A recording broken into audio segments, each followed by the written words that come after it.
اس وقت شہریار کے وہ الفاظ زینب کے کسی مرہم سے کم نہیں تھے۔ اسے لگا تھا کہ اللہ نے اسے ماں باپ کا سایہ چھین کے بدلے میں ایک ایسا جیون ساتھی دے دیا ہے جو ہر قدم پہ اس کا حوصلہ بنے گا۔ اور واقعی شروع کے چند سال بہت ہی خوبصورت گزرے تھے۔ شہریار نے عنایا کو ہمیشہ اپنی چھوٹی بہن کی طرح ہی رکھا، اس کی ہر فرمائش پوری کی، اسے اچھے کالج میں داخلہ دلایا اور کبھی یہ احساس تک نہیں ہونے دیا کہ اس گھر میں اس کا کوئی سگا سرپرست موجود نہیں ہے۔ مگر وقت کے ساتھ ساتھ انسانوں کے رویوں میں جو باریک تبدیلیاں آتی ہیں وہ عام لوگوں کی نظروں سے چھپی رہتی ہیں، مگر ایک بیوی کی تیز اور پرکھتی ہوئی نگاہوں سے وہ کبھی اوجھل نہیں رہ سکتی۔ پچھلے کچھ مہینوں سے وہی شہریار جو عنایا کی طرف دیکھنے سے بھی کتراتا تھا تاکہ اسے نامناسب بات محسوس نہ ہو، اب بلا وجہ اس کے قریب آنے لگا تھا۔ گھر کے اندر ان دونوں کی سرگوشیاں، چھوٹی چھوٹی باتوں پہ بد تکلف ہنسی اور اب کالج کے بہانے روزانہ کے یہ سفر، یہ سب کچھ اچانک نہیں ہوا تھا۔ اس کی بنیادیں بہت ہی آہستگی سے رکھی گئی تھیں، جنہیں زینب نے پہلے پہل غلط محض فہمی سمجھ کے نظر انداز کر دیا تھا، مگر آج بلقیس خالہ کے الفاظ اور اس کے اپنے مشاہدات نے اس غبار کو ہٹا کر حقیقت کا وہ بھیانک چہرہ سامنے لا کھڑا کیا تھا جسے دیکھنے کی سکت کسی بھی باوفا بیوی میں نہیں ہوتی۔ زینب نے برتن دھو کے سجا دیے، گھر کے باقی تمام کام روٹین کے مطابق شروع ہو چکے تھے، مگر اس کے ہاتھ جیسے خود بخود چل رہے تھے۔ اس کا دماغ کہیں اور ہی الجھا ہوا تھا، اسے سمجھ نہیں آ رہا تھا کہ وہ صورتحال سے کیسے نپٹے۔ کیا وہ سیدھا شہریار سے اس معاملے پہ بات کرے، کیا وہ عنایا کو بٹھا کے سمجھائے، یا پھر وہ خاموشی سے ان کی ہر چال پہ نظر رکھے جب تک کہ پانی سر سے گزر نہ جائے۔ اندر کی آواز کہہ رہی تھی کہ اب خاموشی اختیار کرنا اپنے آپ مرنے کے لیے مترادف ہوگا۔ جو شخص اپنی بیوی کے اعتماد کا خون کرنے پہ اتر آئے، اسے مزید چھوٹ دینا اپنے ہی پیروں پہ کلہاڑی مارنے کے برابر ہے۔ تقریباً 2 گھنٹے گزر چکے تھے، گھر کا ماحول پرسکون تھا، جب دروازے پہ ہلکی سی دستک ہوئی اور بلقیس خالہ اندر داخل ہوئی۔ خالہ کے ہاتھ میں تسبیح تھی اور چہرے پر ایک فکر مندی کے آثار نمایاں تھے۔ وہ سیدھا لاؤنج میں آ کر صوفے پر بیٹھ گئی۔ زینب نے فوری طور پہ چائے کی تیاری کی اور ایک کپ خالہ کے سامنے لا کے رکھ دیا۔ بیٹھو زینب، میرے پاس بیٹھو تھوڑی دیر۔ خالہ نے پیار سے اپنے پاس والی جگہ پہ ہاتھ مارا۔ زینب خاموشی سے ان کے پاس بیٹھ گئی۔ خالہ نے ان کے سر پہ محبت سے ہاتھ پھیرتی ہوئی دھیمی آواز میں کہا، میں جانتی ہوں بیٹا کہ جو کچھ میں نے صبح تم سے کہا اس نے تمہارے دل میں ایک آگ لگا دی ہے۔ ایک عورت کے لیے اس سے بڑا صدمہ اور کوئی نہیں ہو سکتا کہ جس گھر کو اس نے اپنے خون جگر سے سنیچا ہو وہیں اس کی بنیادیں ہلتی نظر آئے۔ زینب کی آنکھوں میں نمی تیر گئی، مگر اس نے ضبط کا دامن نہیں چھوڑا۔ اس نے اپنے ہونٹوں کو بھینچ کر آنسوں کو واپس دھکیلا اور بامشکل کہا، خالہ جان، مجھے سمجھ نہیں آ رہا کہ میں کیا کروں۔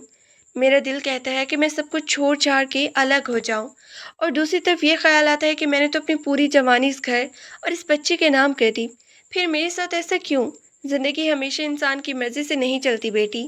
خالہ نے گہرا سانس لے کر کہا، عنایا ابھی نہ سمجھے، اسے نہیں معلوم کہ وہ کس آگ سے کھیل رہی ہے، اور جہاں تک شہریار کا تعلق ہے، مرد جب اپنی حدیں بھولتا ہے تو وہ یہ بھی بھول جاتا ہے کہ اس کے پیچھے کتنی زندگیاں وابستہ ہے۔ لیکن یاد رکھنا، اس طوفان کا سامنا تمہیں خود کرنا ہوگا، کسی پہ بھروسہ کیے بغیر۔ اپنی عقل کو کام میں لاؤ، جذبات میں آ کر کوئی ایسا قدم مت اٹھانا جس کا فائدہ وہ دونوں اٹھا سکیں۔ خالہ کی یہ باتیں زینب کے دل پر کسی پتھر کی لکیر کی طرح نقش ہو گئی۔ اس نے سر ہلا کر خالہ کی بات کی تاکید کی اور خود کو اندر سے مضبوط کرنے کا عزم کیا۔